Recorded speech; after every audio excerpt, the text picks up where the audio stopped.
안녕하세요. 외교부 서브터즈 17기 해외 취재 이민윤입니다. 지난 1편 교환학생 준비편에서 미국 현지의 수업 방식과 생활에 대해 궁금해하시는 분들이 정말 많았어요. 그래서 시리즈 2편으로 준비했습니다. 미국 현지의 코로나19 대응편, 저의 가감없는 생활로 함께 보아요. 미국의 코로나19 누적 확진자는 9월 26일 기준 728만 명을 넘어섰습니다. 그럼에도 제가 미국 교환학생을 선택하고 강행한 이유는 꼭 이루고 싶은 꿈이 있기 때문입니다. 저는 안보 전략 연구가가 꿈입니다. 재미없어도 들어주세요. 최근 지정학의 부활로 패권 경쟁이 심화된 국제정세의 변화는 물론 한반도 안보에 있어서 한미동맹, 남북미의 관계, 한미연합군 관련 문제 등 미국은 절대 뗄 수 없는 존재입니다. 또 제 본래 전공보다 더 다양한 공부를 하고 싶었던 것도 강력한 이유였네요. 비록 코로나19로 인해 많은 걱정과 두려움이 있었지만 미국 교환학생을 위해 이미 휴학도 한 번 한 데다 제가 4학년인지라 지금이 아니면 두 번의 기회는 없을 것이라는 강한 의지로 미국 교환학생을 왔습니다. 행정학과생인 저는 지금 미국 미주리 스테이트 유니버시티에서 정치외교학과 범죄학을 복수 전공 중입니다. 지금은 역시 오길 잘했다고 매일매일 생각하고 있어요. 그렇게 제가 열망하던 미국 내 강의 어떻게 이루어지고 있을까요? 최대한 비대면 강의를 진행하려는 한국과 다르게 미국은 교수님들의 선호 방식에 따라 현장 강의, 혼합 강의, 온라인 강의를 진행합니다. 대면 강의를 하게 된 데에는 100% 온라인 강의를 하는 외국인 학생의 비자를 제한한다는 트럼프 대통령의 강한 태도도 큰 영향을 미쳤네요. 교수님들마다 페이스 쉴드를 착용하시는 분, 학생 지정석을 하시는 분, 요일 지정 수업을 하시는 분 등 다양합니다.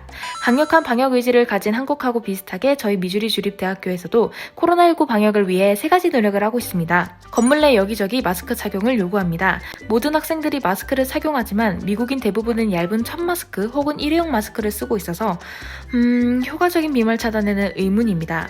손소독제는 한국에서 흔히 볼 수 없는 거품 형태였어요. 저는 이 소독제를 아틀란타 공항에서 처음 봤는데요. 비누인 줄 알고 당황해서 손을 씻었다 사회적 거리두기 안내문이 교내 모든 곳에 붙어 있습니다. 또 건물 내 이용 가능한 계단의 방향을 지정해 두거나 최대한 의자를 치워놓아 학생들 간의 직접적인 접촉을 피할 수 있도록 했어요. 또 학생이 앉았던 자리는 직원이 와서 바로 소독하고 닦아 청결을 유지합니다. 하지만 학교도 방역 정책을 야외의 학생들에게까지 강제할 수는 없습니다. 학생들은 교내 벤치나 해먹, 분수대에서 식사나 과제 혹은 휴식을 취합니다. 사실 밴드, 축구, 발리볼, 요가 등과 같은 야외 클럽 활동도 적극적으로 이루어지고 있어요. 다만 정식 스포츠 경기들은 코로나19를 이유로 취소되거나 연기 혹은 근처 다른 주에서 개최되는 경우가 많습니다. 기숙사 곳곳에 교내 행사 홍보 포스터도 눈에 띄는데요. 마스크 착용이 필수입니다. 하지만 9월 28일 기준 지난주 저희 학교의 교내 확진자 수는 56명입니다. 지난 8월 말에 비하면 신규 감염자의 수는 감소하고 있지만 아직 안심하기는 이릅니다. 저는 교내 클럽에 가입하거나 여러 사람을 만나거나 파티를 가는 일은 하지 않고 있어요. 지역 내 시설 등은 어떠할까요? 정부 차원에서 업종별 시설 이용을 제한하는 한국과 다르게 제가 있는 미주리주는 크게 강력한 조치는 없습니다.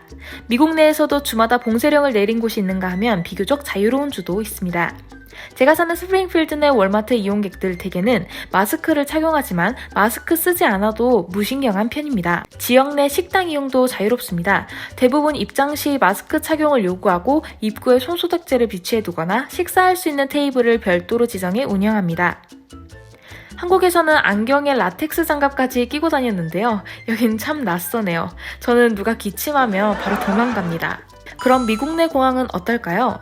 먼저 인천공항에서는 마스크 착용 의무는 물론 철저한 소독, 철저한 체온 측정, 철저한 출국자의 동선 조사 등 K방역으로 유명한 한국이자 코로나19의 최전방 같은 인천공항답게 매우 철두철미한 방역을 느꼈습니다. 제가 반나절 동안 경유한 미국의 대형 국제공항인 아틀란타 공항은 도착 후 체온 측정이라던가 동선 조사 등은 없었습니다.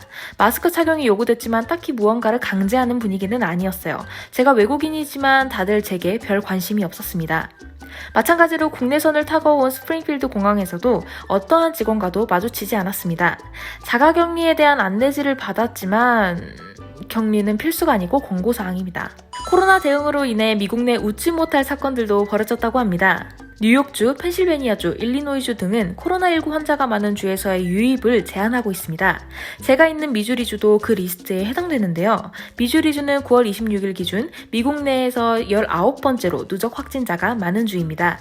만약 제가 미주리에서 뉴욕으로 여행을 간다면 2주의 강제 격리를 거쳐야 합니다. 이 때문에 저는 정강 후 예정했던 뉴욕 여행을 전부 취소했답니다. 로스앤젤레스 시장은 지난 8월 방역 지침을 어기고 대규모 하우스 파티를 연 초호화 저택에 수도와 전기 공급을 끊어버렸다고 해요. 어려운 시국에 대규모 실내 파티라니. 이 파티에서는 총기 사고도 일어나 사상자가 생겼다니 더욱 단호한 대처가 필요했네요. 펜실베니아주를 포함한 미국 일부 주는 봉쇄령을 내렸었는데요. 펜실베니아의 법원은 이러한 봉쇄 조치가 위헌 소지가 있다고 판결했습니다. 트럼프 대통령은 이 일로 트위터에서 여러 차례 비웃었는데요. 사실 펜실베니아주는 미국 내에서 코로나19 감염률이 낮은 주에 속합니다. 이상으로 미국의 코로나19 대응과 관련해 미국 현지 대학 생활의 일부분을 알아보았습니다. 미국은 많은 확진자 수에도 불구하고 수업도 자율적으로 이루어지고 대학 내 활동도 개인 자율에 맞춰 이루어지고 있죠. 더 자세한 내용 혹은 앞선 시리즈 1편 교환학생 준비편도 궁금하다면 외교부 공식 블로그 모파랑에서 확인해주세요. 저 해외 취재 이민유는 앞으로도 미국 현지 교환학생 생활은 물론 미국에 대한 여러 소식을 전할 예정이니 많은 관심 부탁드립니다. 이 영상이 좋았다면 좋아요와 구독 그리고 예쁜 댓글 부탁드립니다. 지금까지 외교부 서브터즈 17기 해외 취재 이민윤이었습니다. 감사합니다.